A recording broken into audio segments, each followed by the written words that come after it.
بسم الله الرحمن الرحيم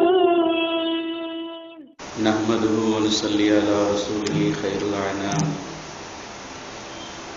وعلى آله الأعلام وصحابه الكرام أما بعد فقد قال الله تعالى في القرآن العظيم أعوذ بالله من الشيطان الرجيم بسم الله الرحمن الرحيم ألف لام ميم ذلك الكتاب لا ريب فيه هدى للمتقين صدق الله مولانا العظيم وقال نبينا صلى الله عليه وسلم تركت فيكم أمرين لن تضلوا ما تمسكتم بهما كتاب الله وسنة رسول الله صلى الله عليه وسلم صدق صادق الأمين صلى الله عليه وسلم. பேரன்புமிக்க பெரியோர்களே, சங்கைக்குரிய அல்லாஹ்வின் நல்லடியார்களே, கடந்த சில தினங்களுக்கு முன்பாக வங்கக்கடலிலே ஏற்பட்ட நிவர் புயலின் காரணமாக பல்வேறு விதமான அசம்பாவித சம்பவங்கள் நடைபெறக்கூடும் என்று எச்சரிக்கை விடுக்கப்பட்டிருந்த நிலையில் வழக்கத்திற்கு மாற்றமாக இறைவனுடைய பேரருளால் பெரிய அளவிலான எந்த சேதங்களும் ஏற்படாமல் தமிழகம், புதுச்சேரி உள்ளிட்ட பகுதிகளை கடந்து சென்றிருக்கிறது என்பதை நாம் அறிந்திருக்கிறோம். அந்த புயலின் காரணமாக கொட்டி தீர்த்த மழையின் காரணமாக சில அசம்பாவித சம்பவங்களும் அசௌகரியங்களும் ஏற்பட்டிருந்தாலும் கூட புயலினுடைய கோர தாண்டவத்தால் என்னென்ன மாதிரியான விளைவுகளை சந்திக்க நேரிடும் என்று எச்சரிக்கை விடுக்கப்பட்டிருந்ததோ அவைகளெல்லாம் எதுவும் நடைபெறாமல் ஓரளவிற்கு சுமூகமாக கரையை கடந்திருப்பது அல்லாஹ் செய்த பேரருள் என்பதை நாம் புரிந்து கொள்ள வேண்டும். ஏனென்றால் காற்றை பற்றி இஸ்லாமிய நிலைப்பாடு என்ன என்று திருக்குர்ஆனிலேயும் ஹதீஸிலேயும் நாம் தேடி பார்த்தோம் என்று சொன்னால், அல்லாஹ்வுடைய இறுதி தூதர் நபிகள் நாயகம் ஸல்லல்லாஹு அலைஹி வஸல்லம் அவர்கள் சொல்லுவார்கள், அர்ரீஹு மின் ரௌஹில்லாஹ், காற்று என்பது அல்லாஹ்வுடைய உத்தரவின் அடிப்படையில் புறப்பட்டு வரக்கூடியதாக இருக்கிறது. எனவே காற்று பலமாக வீசுவதை நீங்கள் பார்த்தால் ஃபலா தசுப்புஹா, அதை நீங்கள் திட்டாதீர்கள், காற்றை பழிக்காதீர்கள் என்று நபி அவர்கள் சொல்லி காட்டுவார்கள். அந்த ஹதீஸினுடைய வரிகளிலே வருகிறது, அதே நேரத்தில் அல்லாஹ்வினுடைய உத்தரவுப்படி புறப்படுகிற காற்று சில நேரங்களில் சில சமூகத்தவர்களுக்கு ரஹ்மத்தாகவும் வேறு சில மக்களுக்கு அது அதாபாகவும் மாறிவிடுகிறது. எப்படி இருந்தாலும் ஃபலா தசுப்புஹா, காற்றை நீங்கள் திட்டாதீர்கள். ஏனென்றால் காற்று சுயமாக அது உருவாகுவதில்லை. காற்றழுத்த தாழ்வு மண்டலத்தின் காரணமாக இந்த புயல் உருவெடுக்கிறது என்று சொன்னால் அது சுயமாக உருவெடுப்பதாக நீங்கள் நினைத்துக் கொள்ளாதீர்கள். காற்றை இயக்குகின்ற ஆற்றல் அல்லாஹ்விடத்திலே இருக்கிறது. அவன் எந்த திசையில் அதை செலுத்த வேண்டும் என்று நாடுகிறானோ, எந்த திசையில் அதை உருவெடுக்க வேண்டும் என்று நாடுகிறானோ, எந்த தாக்கத்தை அதன் மூலமாக ஏற்படுத்த வேண்டும் என்று அல்லாஹ் நாடுகிறானோ அந்த தாக்கம் அந்த காற்றின் மூலமாக ஏற்படுகிறது. எல்லாமே அல்லாஹ்வினுடைய நாட்டப்படி நடக்கிறது. எனவே ஃபலா தசுப்புஹா, அதை நீங்கள் திட்டாதீர்கள். வீடுகளிலே நாம் பார்ப்போம், சில நேரங்கள் வீட்டினுடைய மொட்டை மாடிகளிலே சில பொருட்களை பெண்கள் காய வைத்திருப்பார்கள், துணிகளை உலர வைத்திருப்பார்கள். பலத்த காற்று அடித்து எல்லாவற்றையும் உலர்த்தி போட்டுவிட்டு சென்று விட்டது என்று சொன்னார். நாசமா போற காற்று இப்படி பண்ணிவிட்டது என்று சபிப்பதை நாம் பார்க்கிறோம். இதை அல்லாஹ்வுடைய தூதர் சொல்லுகிறார்கள், காற்றை சபிக்காதீர்கள், அது அல்லாஹ்வினுடைய ஏற்பாட்டின்படி நடக்கிறது. மனிதன் உள்ளிட்ட இந்த உயிரினங்கள் வாழ்வதற்கு அத்தியாவசிய தேவைகளில் ஒன்றாக இருக்கக்கூடிய காற்று அல்லாஹ்வுடைய ரஹ்மத்தாகவும் இருக்கலாம், அல்லாஹ்வுடைய அதாபாகவும் உருவெடுக்கலாம். அதை நீங்கள் புரிந்து கொள்ளுங்கள், காற்றை திட்டாதீர்கள் என்று நபிகள் நாயகம் ஸல்லல்லாஹு அலைஹி வஸல்லம் அவர்கள் சொல்லி இருப்பதை பார்க்கிறோம். அந்த அடிப்படையிலே இந்த நிவர் புயல் உருவெடுப்பதற்கு சில தினங்களுக்கு முன்பிருந்தே வானிலை மையத்திலிருந்து எச்சரிக்கைகள் விடுக்கப்பட்டுக் கொண்டே இருந்தது.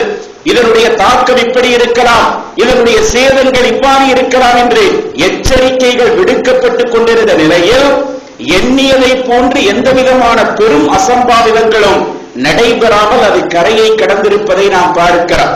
நிபர் என்ற அந்த வார்த்தை எப்படி உச்சரிப்பதற்கு சற்று மென்மையாக இருக்கிறதோ அதே மாதிரி அதனுடைய கோர தாண்டவம் கொடூரமாக இல்லாமல் சற்று மென்மையாக இருக்கின்ற விதத்திலேயே கடந்து சென்றிருப்பதை நாம் பார்க்கிறோம்.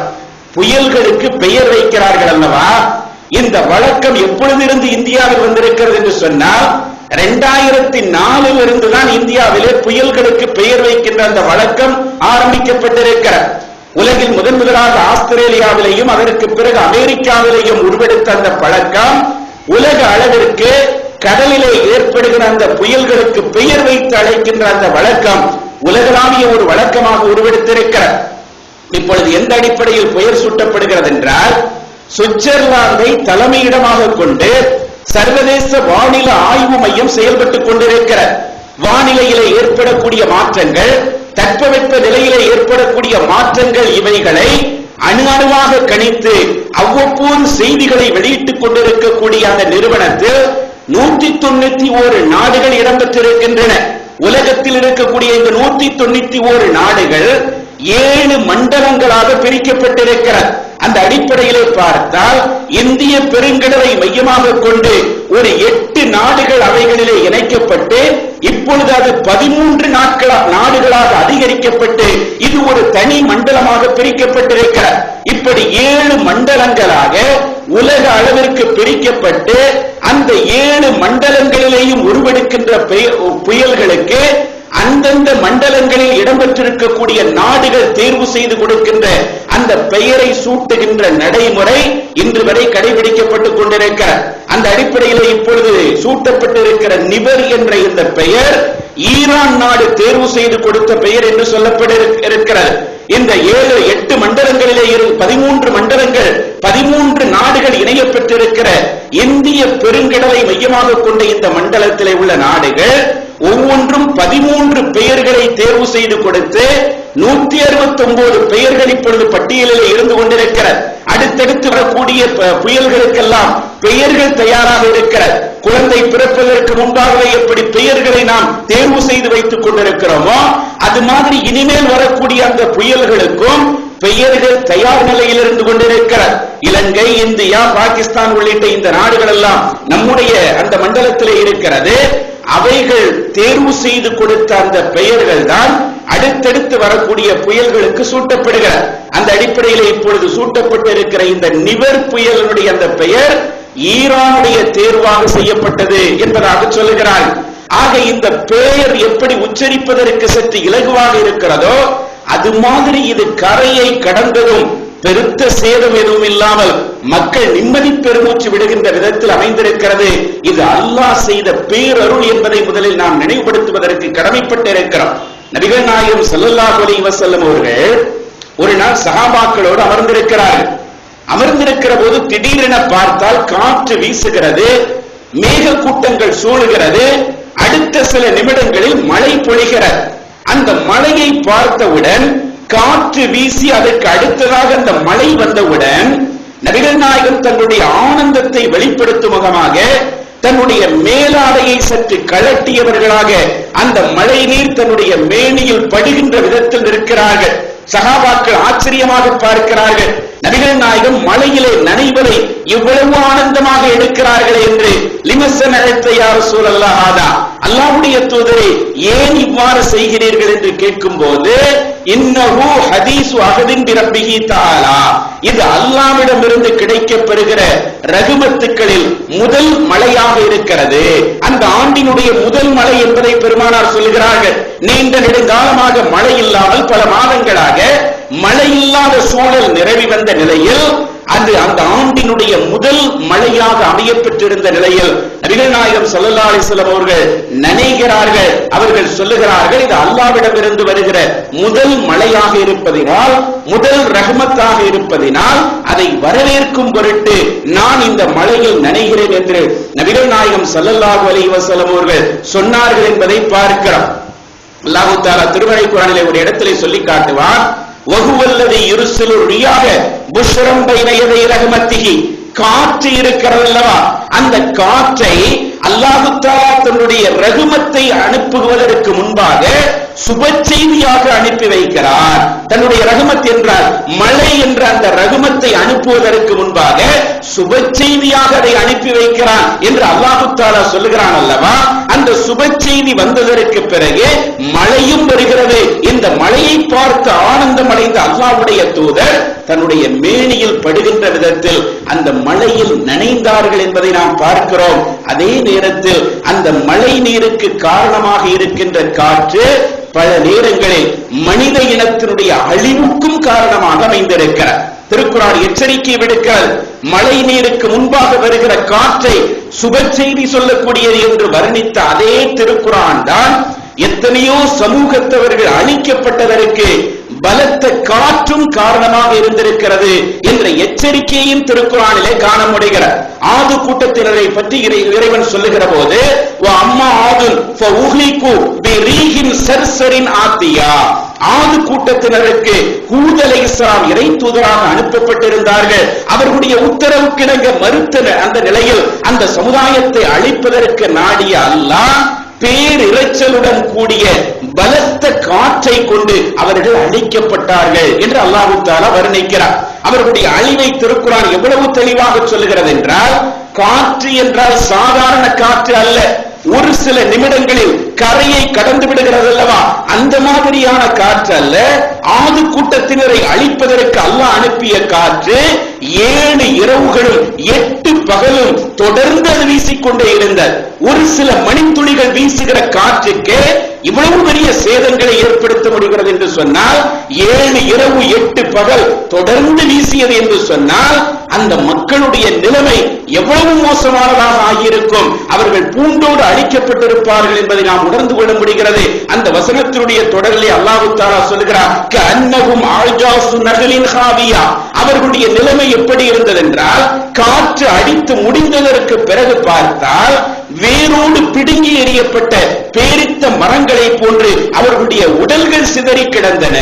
ரூஹ் இல்லை, அந்த ஜடலத்திலே உயிர் இல்லை. உயிரற்ற சடலங்களாக அவர்கள் வீதிகளிலே வீசி எறியப்பட்டிருந்தார்கள். அந்த மாதிரியான ஒரு பேரழிவை அல்லாஹ் தஆலா அவர்களுக்கு கொடுத்தான் என்று இறைவன் பட்டியலிட்டு காட்டியிருப்பதை நாம் பார்க்கிறோம். இந்த சமுதாயத்தவர்களுடைய அழிவை பற்றி இன்னொரு இடத்திலே அல்லாஹ் தஆலா சொல்லுகிற போது ரீஹல் அகீம் என்று சொல்லுகிறார். அந்த சமுதாயத்தவர்களுக்கு மலட்டு காற்றை நாம் அனுப்பினோம் என்று அல்லாஹ் தஆலா சொல்லுகிறார். வேறு நான் ஆரம்பத்திலே ஓதிய அந்த இறைவசனத்திலே பேரொளியுடன் கூடிய இரைச்சலுடன் கூடிய காற்றை அனுப்பியோம் என்று சொன்ன இறைவன் மலட்டு காற்றை அனுப்பி அவர்களை நாம் கொன்றோம் என்று இன்னொரு இடத்திலே சொல்லி காட்டுகிறார். மலட்டு காற்று என்றால் என்ன அர்த்தம்? அதற்கு திருமறை குர்ஆனுடைய விரிவுரையாளர்கள் சொன்ன விளக்கம் என்னவென்றால், காற்றின் மூலமாக என்ன பயன் கிடைக்க வேண்டுமோ அந்த பயனற்ற காற்றாக அது இருந்தது. காற்று என்பது மனித வாழ்க்கைக்கு இன்றியமையானது. நீர் இல்லாமல் எப்படி இந்த உலகம் இயங்க முடியாதோ அது மாதிரி காற்று இல்லாமல் கொஞ்ச நேரம் கூட நம்மால் இயங்க முடியாது.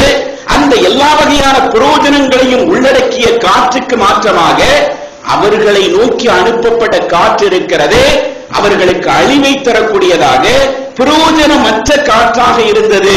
அதைத்தான் அல்லாஹ் தஆலா மலட்டு காற்று என்று சொல்லுகிறான் என்பதாக திருமறை குர்ஆனுடைய விரிவுரையாளர்கள் சொல்லுகிறார். ஆனால் இந்த வசனத்திற்கு நம்முடைய சமகால இஸ்லாமிய அறிஞர்கள் சொல்லுகிற விளக்கம் எப்படி இருக்கிறது என்றால், காற்றின் மூலமாக மனிதன் பயன்பெற வேண்டும் என்று சொன்னால் அதிலே ஆக்சிஜன் இருந்தாக வேண்டும். ஆக்சிஜன் உள்ளிட்ட சில அம்சங்கள் இருந்தாக வேண்டும். அவைகள் இருந்தால்தான் அந்த காற்றை கொண்டு நாம் பயன்பெற முடியும். அந்த காற்றிலிருந்து ஆக்சிஜனை பிரித்தெடுத்து விட்டோம் என்று சொன்னால் காற்று இருந்தாலும் அதை கொண்டு எந்த பயனும் இருக்காது. காற்று இருக்கும், ஆனால் அதை கொண்டு சுவாசித்து உயிர் வாழ முடியாது.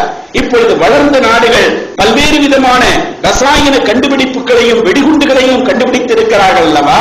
அதில் ஒரு அம்சமாக எதை கண்டுபிடித்து வைத்திருக்கிறார்கள் என்றால், சில குண்டுகள் இருக்கிறது, வெடிகுண்டுகள். அந்த குண்டுகளை குறிப்பிட்ட பகுதிகளை எரிந்து வெடிக்க செய்தால் அங்கே உள்ள காற்றிலே உள்ள ஆக்சிஜனை அவைகள் ஒன்றுமில்லாமல் ஆக்கிவிடுகிறதா? அப்படி ஆக்கிவிட்டது என்று சொன்னால் அந்த பகுதியில் காற்று இருக்கும், ஆனால் உயிரினங்கள் எதுவும் வாழ முடியாது. அந்த மாதிரியான ஒரு சூழலை ஏற்படுத்த முடியும் என்று இன்றைய நவீன உலகிலே நாம் பார்க்கிறோம் அல்லவா? அந்த மாதிரி ஆக்சிஜன் இல்லாத அந்த காற்றாக அது மாறிவிட்டது என்று சொன்னால் அதை கொண்டு யாரும் உயிர் வாழ முடியாது, அது அழிவுக்கு காரணமாக அமைந்துவிடும் என்ற கருத்தும் இந்த வசனத்திலே இடம்பெற்றிருக்கிறது என்பதாக திருமறை குர்ஆனுடைய விரிவுரையாளர்கள், சமகால விரிவுரையாளர்கள் இந்த வசனத்திற்கு விளக்கம் சொல்லி இருப்பதை நாம் பார்க்கிறோம். ஆக அந்த சமுதாயத்தவர்களுடைய அழிவுக்கு காற்றுதான் காரணமாக இருந்தது என்று அல்லாஹ் தஆலா இங்கே எச்சரிக்கை விடுப்பதை பார்க்கிறோம். காற்று என்பது இறைவனுடைய ரஹமத்தாகவும் இருக்கலாம், அல்லாஹ் நாடினால் அல்லாஹ்வினுடைய அழிவை கொண்டு வருகின்ற சக்தியாகவும் அது உருவெடுக்கலாம் என்பதை எச்சரிக்கை விடுக்கும் விதமாக இந்த கடந்த கால சமுதாயத்தினுடைய வரலாறுகளை எல்லாம் அல்லாஹ் தஆலா திருமறை குர்ஆனிலே பதிவு செய்திருப்பதை பார்க்கிறோம். நபிகள் நாயகத்துடைய வாழ்க்கையை நாம் பார்க்கிறோம். ஹந்தக் யுத்தத்திலே கடுமையான நெருக்கடியிலே முஸ்லிம்கள் மாட்டியிருந்தார். பல்வேறு இனக்குழுக்களும் ஒன்றாக சேர்ந்து முஸ்லிம்களை தாக்கக்கூடிய அந்த சூழல் வருகிற போது மதீனாவை சுற்றிலும் பெரிய அகழியை தோண்டி அவர்கள் பாதுகாப்பாக இருந்து கொண்டார்கள் என்பதை எல்லாம் நாம் அறிந்திருக்கிறோம்.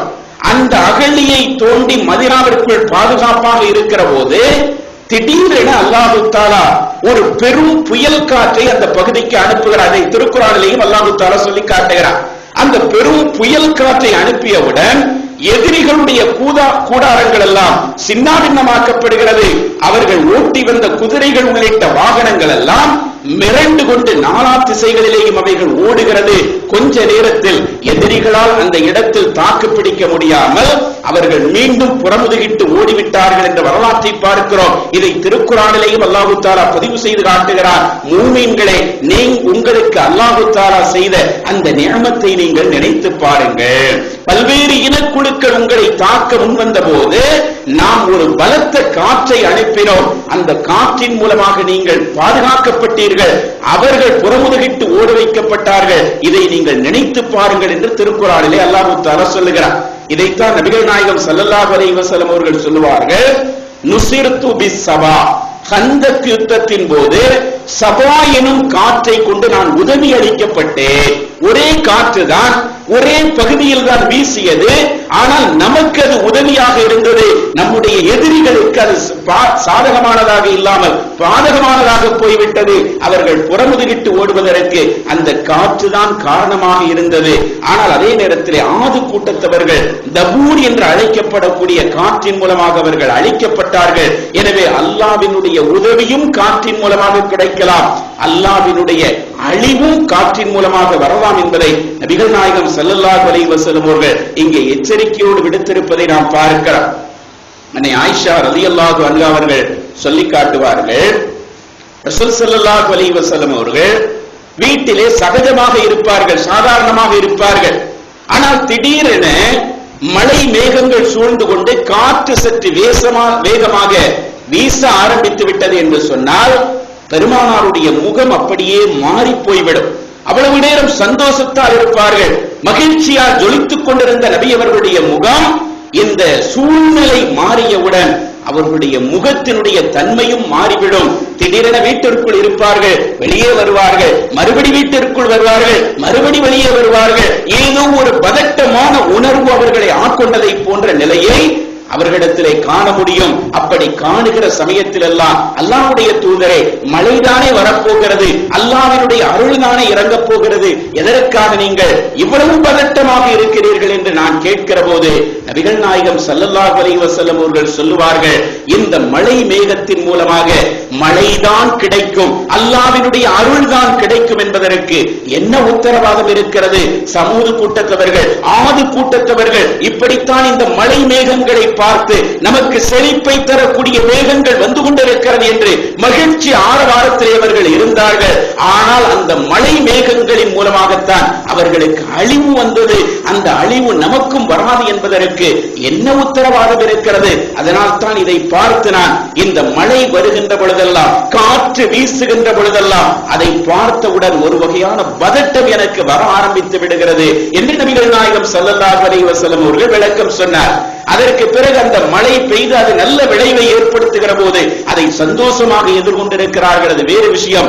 ஆனால் மழையோ காற்றோ வருகிறது என்று சொன்னால் ஒரு இஸ்லாமியனுடைய பார்வை எப்படி இருக்க வேண்டும் என்றால், இறைவா இதை எங்களுக்கு ரஹ்மத்தாக நீ ஆக்கி அருள்விடு, இதன் மூலமாக கிடைக்கின்ற நன்மையை எங்களுக்கு நீ கொடு, இதை அதாபாக எங்களுக்கு ஆக்கிவிடாதே, அழிவுக்கு காரணமாக ஆக்கிவிடாதே என்று இறைவனிடத்தில் துஆ செய்கின்ற உணர்வு மூமீன்களுக்கு வர வேண்டும் என்று நபிகள் நாயகம் ஸல்லல்லாஹு அலைஹி வஸல்லம் அவர்கள் இந்த இடத்தில் உணர்த்தி இருப்பதை பார்க்கிறோம். ஹதீஸ்களிலே வருகிறது, காற்று பலமாக வீசினால், மழை பலமாக அடித்துக் கொண்டிருந்தால் அந்த நேரத்தில் நாம் எப்படி துஆ செய்ய வேண்டும் என்றால், அல்லாஹும்ம இன்னி அஸ்அலுக கைரஹா வ கைர மா ஃபீஹா வ கைர மா உர்ஸலத் பிஹி, இறைவா இந்த மழையின் மூலமாக ஏற்படக்கூடிய நன்மைகளை எங்களுக்கு நீ கொடு, இது எந்த நன்மைகளை கொண்டு அனுப்பப்பட்டிருக்கிறதோ அந்த நன்மைகளை எல்லாம் எங்களுக்கு நீ கொடு. ஆனால் வ இன்னி அஊது பிக மின் ஷர்ரிஹா வ ஷர்ரி மா ஃபீஹா வ ஷர்ரி மா உர்ஸலத் பிஹி, இந்த மழையின் மூலமாக, இந்த காற்றின் மூலமாக